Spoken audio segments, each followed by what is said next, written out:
마동석은 사채업자를 앞에 두고 조용히 웃고 있었다. 그 얼굴은 마 팀장의 얼굴이었다. 최화영이 믿고 있는 해외 투자자, 드림호텔을 사들이러 온 남자, 그녀가 다시 살아날 돈줄이라고 착각하는 사람. 하지만 그 안에 있는 사람은 마동석이었다. 최화영이 잊었다고 믿은 과거의 남자. 오장미의 말대로 최화영을 알거지로 만들어 끝장내기 위해 돌아온 사람. 사채업자는 조심스럽게 물었다. 이제 움직이면 됩니까? 마동석은 천천히 찻잔을 내려놓았다. 지금쯤이면 최화영의 빚이 2천억쯤 됐겠구만. 이제부터 최화영이 숨도 못 쉬게 독촉하고 밀어붙여. 사채업자의 입꼬리가 올라갔다. 대표실까지 들어가도 됩니까? 마동석의 눈빛이 차가워졌다. 들어가. 직원들 다 보는 앞에서. 최화영이 제일 못 견디는 게 체면 무너지는 거니까. 사채업자는 고개를 숙이고 나갔다. 마동석은 창밖을 바라봤다. 오장미의 얼굴이 떠올랐다. 정숙희의 무너진 얼굴도 떠올랐다. 설인의 마지막 목소리도 떠올랐다. 그는 낮게 말했다. 최화영, 내가 돈으로 쌓은 성은 돈으로 무너뜨려주마. 최화영의 대표실. 최화영은 드림호텔 매각 서류를 다시 보고 있었다. 수장고가 무너지고 분재가 보육원에 기부되고 장부까지 빼앗긴 뒤에도 그녀는 포기하지 않았다. 드림호텔 거래만 성사되면 다시 현금이 들어온다. 주주총회든 수사든 돈만 있으면 다시 사람을 살 수 있다고 믿었다. 그때 문이 열리고 사채업자가 들어왔다. 비서가 막으려 했지만 그는 멈추지 않았다. 최화영 대표님 돈 갚으셔야죠. 최화영의 얼굴이 굳었다. 누가 들여보냈어? 사채업자는 서류철을 책상 위에 올려놓았다. 대표님 빚이 지금 얼마인지 아십니까? 원금의 이자에 연체금까지 붙으면 이제 2천억 넘습니다. 최화영은 자리에서 일어났다. 여기가 어디라고 감히. 사채업자는 웃음을 지웠다. 대표님이 감히 따질 입장입니까? 돈 빌릴 땐 웃으면서 빌리더니 갚으라니까 목소리가 커지시네. 직원들이 복도에서 숨어보고 있었다. 최화영은 그 시선이 더 치욕스러웠다. 나가요. 당장. 못 나갑니다. 오늘부터 매일 올 겁니다. 대표님 숨도 못 쉬게 찾아올 겁니다. 집으로도 가고 회사로도 오고 주주총회장 앞에서도 기다릴 겁니다. 최화영의 손이 떨렸다. 누가 시켰어? 사채업자는 낮게 웃었다. 돈이 시켰죠. 빚이 시켰고. 최화영은 이를 악물었다. 하지만 반박할 말이 없었다. 수장고가 막힌 지금 빚은 진짜 목을 조이고 있었다. 사채업자가 나간 뒤 최화영은 책상 위 서류를 움켜쥐었다. 마 팀장. 그녀는 곧바로 전화를 걸었다. 마 팀장 대표님 다시 뵙죠. 지금 당장. 잠시 뒤 마 팀장으로 변장한 마동석이 대표실에 들어왔다. 최화영은 더 이상 여유 있는 척할 힘도 없었다. 다급함이 얼굴에 드러나 있었다. 마동석은 차분히 앉았다. 최 대표님 급히 부르셨다고 들었습니다. 최화영은 바로 본론으로 들어갔다. 드림호텔 거래 빨리 마무리합시다. 대신 제가 요구한 3천억 리베이트는 반드시 필요합니다. 마동석은 고개를 기울였다. 3천억 리베이트라. 법적 문제가 생기면 거래가 흔들릴 수 있습니다. 최화영은 기다렸다는 듯 서류를 밀었다. 그래서 조건을 걸겠습니다. 마동석은 서류를 펼쳤다. 최화영은 떨리는 욕망을 감추지 못한 채 말했다. 만약 내가 요구한 3천억의 리베이트 때문에 법적 문제가 생겨 무효화가 된다면 위약벌로 내가 가진 10%를 넘기겠습니다. 마동석의 손끝이 멈췄다. 10%. 최화영이 가진 마지막 지분. 그녀가 끝까지 붙잡고 있던 마지막 왕좌의 조각. 마동석은 속으로 웃었다. 최화영이 스스로 무덤을 파고 있었다. 최 대표님 정말 그 조건에 서명하실 수 있습니까? 최화영은 이를 악물었다. 할 수 있습니다. 대신 리베이트는 확실히 보장해 주셔야 합니다. 마동석은 천천히 펜을 들었다. 좋습니다. 최 대표님 의지가 그 정도라면 저도 움직이겠습니다. 최화영은 그제야 숨을 돌렸다. 돈이 들어오면 다시 살아난다. 3천억이면 사람을 사고 수사를 막고 주주총회를 뒤흔들 수 있다. 그녀는 그렇게 믿었다. 그러나 마동석은 서류에 시선을 둔 채 속으로 말했다. 최화영, 내 10%는 이제 내 것이 아니야. 한편 강남봉은 한영자 앞에 무릎까지 꿇을 기세였다. 그의 얼굴에는 절박함이 가득했다. 영자는 팔짱을 끼고 그를 내려다봤다. 또 무슨 사고 쳤어?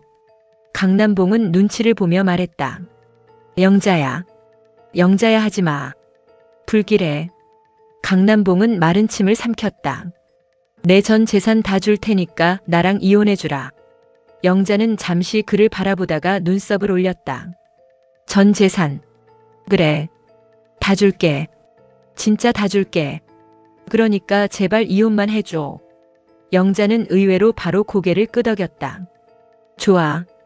강남봉이 얼어붙었다. 뭐? 좋다고. 전 재산 다 준다며. 그럼 이혼해 줄게. 강남봉은 오히려 당황했다. 너 너무 빨리 대답하는 거 아니야. 영자는 차갑게 웃었다. 왜? 내가 울고불고 매달릴 줄 알았어. 당신 전 재산이 얼마인지는 모르겠지만 나한테 남은 미련보다는 많겠지. 강남봉은 말문이 막혔다. 영자는 손을 내밀었다. 서류 가져와. 말로만 하지 말고 공증까지 해. 강남봉은 눈을 굴렸다. 공증까지. 그럼 당신 같은 사람 말을 내가 어떻게 믿어. 강남봉은 고개를 떨궜다. 영자는 그를 보며 한숨을 쉬었다. 분노도 남았고 미련도 아주 없지는 않았지만 이제는 지쳤다. 최화영의 판에 끌려다니는 남자를 더 붙잡고 있을 이유가 없었다. 남봉 씨, 이제 나도 내 인생 살아야겠어. 당신도 최화영 그림자에서 좀 나오든지 아니면 끝까지 거기서 살든지 알아서 해. 강남봉은 아무 말도 못했다. 수키의 집. 오태평은 노트북 앞에 앉아 있었다. 스마트워치에서 복구된 설인의 수술 당시 녹음 파일이었다. 그는 이어폰을 끼고 들으려 했지만 스피커가 켜진 줄 몰랐다. 설인의 약한 목소리가 방 안에 흘렀다. 무서워. 살려줘. 주방에서 물컵을 들고 나오던 정숙희의 손이 멈췄다. 컵이 흔들렸다. 그녀의 얼굴이 창백해졌다. 이게 무슨 소리야? 오태평은 놀라 노트북을 닫으려 했다. 숙혜 씨. 숙희는 다가와 노트북을 붙잡았다. 방금 설인이 목소리였지. 우리 설인이 목소리였잖아. 오태평은 대답하지 못했다. 숙희의 손이 떨렸다. 틀어봐. 다시 틀어. 지금 들으면 안 됩니다. 틀어. 그 목소리에는 피할 수 없는 힘이 있었다. 태평은 결국 파일을 다시 재생했다. 설인의 목소리가 흘렀다. 무서워. 살려줘. 장미야. 엄마한테 말해줘. 숙희는 그 자리에서 무너졌다. 하지만 오래 무너지지 않았다. 눈물은 곧 분노가 되었다. 그녀는 노트북을 붙잡고 화면을 노려봤다. 최화영의 목소리도 들렸다. 임마가. 설인이가 깨어나면 다 끝장이야. 숙희의 눈빛이 변했다. 최화영. 오태평이 다급히 막아섰다. 숙희 씨, 지금 가면 안 됩니다. 장미 씨와 백호 씨한테 먼저 연락해야 합니다. 숙희는 그의 손을 뿌리쳤다. 우리 설인이가 살려달라고 했어. 내 딸이 살려달라고 했는데 나는 아무것도 몰랐어. 그래도 혼자 가면 위험합니다. 숙희는 눈물로 젖은 얼굴로 말했다. 위험한 건 최화영이야. 내가 지금 그년한테 가는 순간 그년이 위험해지는 거야. 숙희는 그대로 집을 나섰다. 최화영의 대표실. 마 팀장과의 거래를 마친 최화영은 다시 웃고 있었다. 사채업자의 압박도 수장고의 몰락도 오장미의 반격도 잠시 잊을 만큼 3천억 리베이트와 10%. 지분 계약은 그녀에게 다시 숨통을 틔워준 듯 했다. 그때 문이 열리고 정숙희가 들어왔다. 비서가 뒤따라오며 말렸다. 대표님 막았는데 들어오셨습니다. 최화영은 비서를 물렸다. 나가 있어. 숙희는 최화영을 향해 걸어왔다. 얼굴은 눈물로 젖어 있었고 눈빛은 타오르고 있었다. 최화영은 천천히 일어났다. 정숙희. 여긴 왜 왔어? 숙희는 대답하지 않았다. 곧장 다가가 최화영의 머리채를 움켜쥐었다. 채화영이 비명을 삼키며 휘청였다. 정숙희 이거나. 숙희는 그녀를 흔들었다. 내가 우리 서린이를 죽였어. 채화영의 얼굴이 굳었다. 무슨 헛소리야. 숙희의 손에 더 힘이 들어갔다. 내 딸이 무서워서 살려달라고 했어. 그런데 너는 입 막으라고 했어. 내가 우리 서린이를 죽였어. 채화영은 고통 속에서도 비웃었다. 증거 있어. 숙희의 눈빛이 뒤집혔다. 증거. 내가 아직도 증거 타령이야. 채화영은 숙희의 손을 떼어내려 하며 웃었다. 그래. 어디 죽여봐. 숙희는 그대로 채화영을 밀어붙였다. 채화영의 등이 책상에 닿았다. 숙희의 손이 채화영의 목으로 향했다. 내가 너도 죽여줄게. 너도 죽어봐. 채화영은 목을 잡힌 채 숨을 삼켰다. 하지만 눈은 웃고 있었다. 그래. 해봐. 마은혜가 살인자가 되는 꼴 내 딸들이 보면 좋아하겠네. 그 말에 숙희의 손이 더 떨렸다. 입 닥쳐. 채화영은 힘겹게 말했다. 오장미도 너 닮았더라. 감정 앞에서 앞뒤 못 가리는 거. 숙희의 눈에서 눈물이 흘렀다. 서린이 이름 입에 올리지 마. 그 순간 장미와 백호가 대표실로 뛰어들어왔다. 오태평이 연락한 덕이었다. 장미가 외쳤다. 엄마 안 돼요. 숙희는 채화영의 목을 잡은 채 멈췄다. 장미는 울면서 다가갔다. 엄마 이러면 채화영이 원하는 대로 되는 거예요. 엄마가 무너지면 안 돼요. 숙희의 손이 떨렸다. 백호도 낮게 말했다. 정숙희 씨 지금 놓으셔야 합니다. 채화영 대표님은 이걸 이용할 겁니다. 채화영은 목이 눌린 상태에서도 웃었다. 그래. 놓지 마. 끝까지 해. 정숙희, 내가 날 죽이면 내 딸들은 또 감옥 앞에서 울겠지. 숙희의 얼굴이 일그러졌다. 장미는 엄마의 손을 붙잡았다. 엄마. 서린이 언니가 원한 건 채화영을 죽이는 게 아니에요. 진실을 밝히는 거예요. 엄마가 살아서 밝혀야 해요. 숙희는 마침내 손을 놓았다. 채화영은 숨을 몰아쉬며 바닥에 기대었다. 숙희는 채화영을 내려다봤다. 채화영. 내가 오늘 널 죽이지 않는 건 용서해서가 아니야. 채화영은 목을 만지며 숙희를 노려봤다. 숙희는 낮게 말했다. 서린이가 살아서 남긴 목소리로 널 끝장낼 거야. 내가 감옥 안에서 매일 그 목소리 듣고 미쳐가게 만들 거야. 채화영의 얼굴에서 웃음이 사라졌다. 장미는 스마트워치를 꺼내 들었다. 이 안에 있어요. 언니 목소리, 당신 목소리, 그리고 당신이 죽였다는 증거. 채화영의 눈빛이 흔들렸다. 백호는 한 걸음 앞으로 나섰다. 채 대표님, 오늘부로 서린 씨 수술 사건은 다시 열립니다. 수사 정보가 당신에게 먼저 들어가던 길도 막혔고 돈으로 막던 사람도 우리 쪽으로 돌아섰습니다. 채화영은 이를 악물었다. 강백호 씨, 아니 최하준 씨, 당신은 정말 나를 끝낼 수 있을 것 같아. 백호는 차분하게 대답했다. 네, 끝낼 겁니다. 그 시각 이강혁은 숨겨둔 스패너 봉투를 바라보고 있었다. 채화영이 모든 증거를 태웠다고 믿는 동안 자신이 가진 진짜 증거가 그의 손에 있었다. 그는 휴대전화를 들었다가 내려놓았다. 준호에게 넘길지 백호에게 넘길지 아니면 마지막 순간까지 쥐고 있을지 결정하지 못했다. 그때 문자가 도착했다. 발신자는 채화영이었다. 강혁 씨, 지금 당장 대표실로 와요. 이강혁은 봉투를 다시 금고에 넣었다. 대표님, 이제 저도 제 살 길을 찾아야겠습니다. 채화영 대표실에서는 세 사람이 마주 서 있었다. 숙희, 장미, 백호. 채화영은 조금 전 목이 눌린 자국을 가리려 스카프를 만졌다. 그 순간에도 자존심을 놓지 않았다. 좋아요. 어디 한번 해봐. 서린이 녹음, 스마트워치, 수사 정보. 전부 꺼내봐. 장미는 한 걸음 다가갔다. 꺼낼 거예요. 그리고 당신이 웃으면서 죽인 사람들 이름 하나씩 돌려줄 거예요. 채화영은 낮게 웃었다. 오장미, 내가 언제부터 이렇게 독해졌니? 장미는 대답했다. 당신이 만들었어요. 숙희는 장미의 손을 잡았다. 가자. 여기 더 있으면 내 손이 또 움직일 것 같아.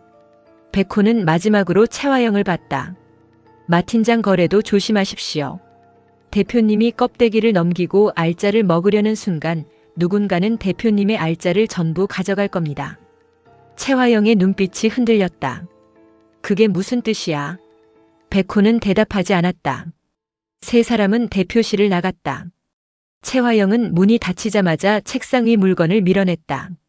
하지만 곧 다시 숨을 골랐다. 아직 마팀장 거래가 있었다. 3천억 리베이트가 있었다. 10% 지분을 걸었지만 거래만 성사되면 다시 살아날 수 있었다. 그녀는 자신에게 말했다. 아직 끝난 게 아니야. 그날 밤 마동석은 장미와 통화했다. 그의 목소리는 차분했다. 채화영이 걸었어. 3천억 리베이트에 자기 지분 10%. 장미는 숨을 삼켰다. 정말이요? 그래. 이제 그 여자가 제 손으로 자기 마지막 지분을 넘기게 만들 차례야. 장미는 잠시 침묵했다. 아저씨 조심하세요. 채화영은 몰리면 누구든 물어요. 마동석은 낮게 말했다. 알고 있다. 그래도 이번엔 내가 물릴 차례가 아니야. 백호가 장미 옆에서 말했다. 마동석 씨, 계약 과정은 전부 녹취와 문서로 남겨주세요. 리베이트 요구와 위약벌 조항이 동시에 입증되면 채화영 대표님은 빠져나오기 어렵습니다. 걱정 마라.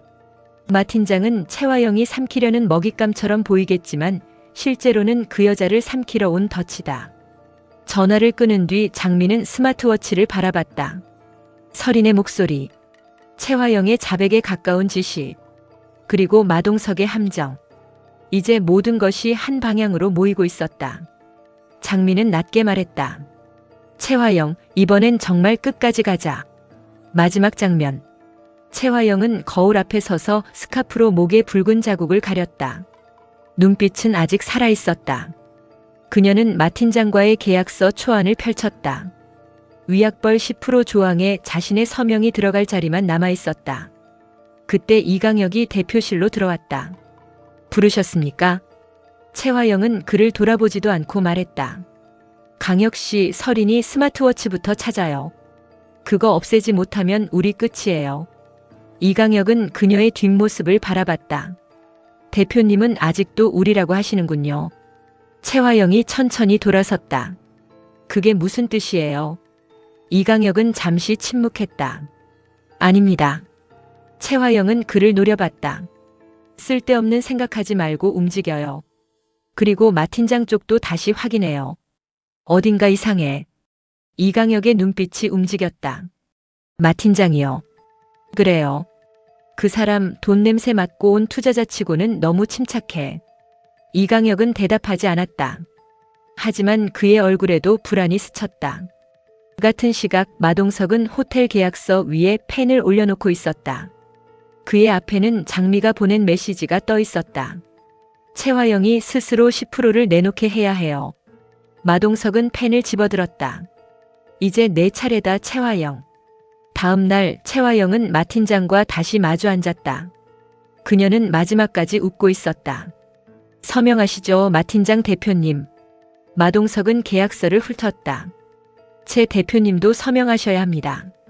3천억 리베이트로 법적 문제가 생겨 거래가 무효화될 경우 채 대표님 지분 10%를 위약벌로 넘긴다는 조항까지요. 채화영은 잠시 멈췄다. 하지만 이내 펜을 들었다. 좋아요. 이 정도 배짱도 없으면 여기까지 못 왔죠. 그녀가 서명하려는 순간 대표실 문 밖에서 장미의 목소리가 들렸다. 그 서명 꼭 하세요. 채화영이 고개를 들었다. 장미와 백호, 정숙희가 문 앞에 서 있었다. 채화영의 눈빛이 흔들렸다. 너희가 왜 여기 있어? 마동석은 천천히 안경을 벗었다. 채화영의 손이 멈췄다. 마동석은 그녀를 똑바로 바라보며 말했다. 이제 내가 넘길 10% 내가 아니라 장미와 하준이에게 갈 거야. 채화영의 얼굴이 굳어갔다. 마동석은 낮게 덧붙였다. 그리고 나는 마 팀장이 아니야. 그의 눈빛이 차갑게 빛났다. 마동석이다. 채화영의 손에서 펜이 떨어졌다. 수키는 그 장면을 바라보며 눈물을 삼켰다. 장미는 스마트워치를 손에 쥐고 있었다. 백호는 계약서와 녹음기를 동시에 확인하고 있었다. 채화영은 뒤로 한 걸음 물러섰다. 이건 함정이야. 장미가 대답했다.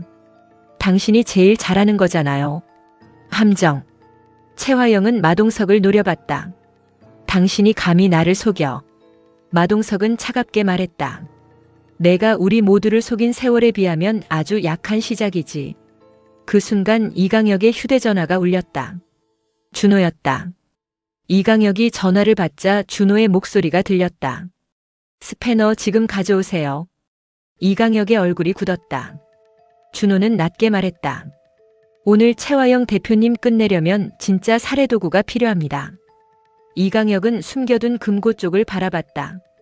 대표실 안 채화영은 아직도 상황을 받아들이지 못한 채 서 있었다. 장미는 스마트워치를 들어 올렸다. 이 안에 서린이 언니 목소리가 있어요. 오늘 이 계약서와 같이 제출할 거예요. 채화영의 눈빛이 흔들렸다. 오장미. 장미는 차갑게 말했다. 당신이 우리 언니한테 들려주지 못한 진실, 이제 세상에 들려줄게요. 채화영은 마지막으로 웃으려 했다. 그러나 입술이 떨렸다. 그녀의 왕국은 더 이상 돈으로도 거짓말로도 사람을 사서도 지킬 수 없는 곳까지 무너지고 있었다.